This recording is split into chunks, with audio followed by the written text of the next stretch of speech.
المجنون ومن؟ بل أنا العاقل يا هارون.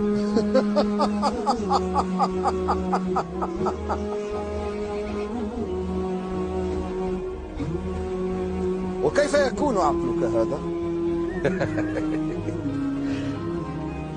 لأني علمت أن قصرك زائل وأن هذا باق، فعمرت هذا.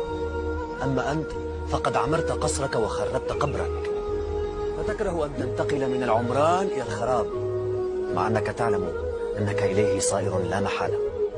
أتيت القبور فناديتها: أين المعظم والمحتقر؟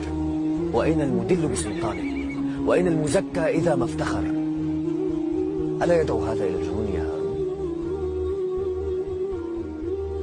والله إنك لصادق. زدني. حسبك كتاب الله فالزمه، ففيه الخبر وفيه العبر. ألك حاجة فأقضيها لك؟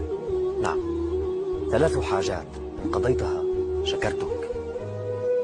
فاطلب إذن. أن تزيد في عمري. لا أستطيع.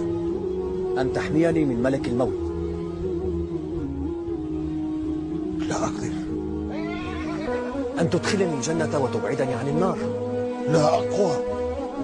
فاعلم إذن بأنك مملوك ولست بملك، ولا حاجة لي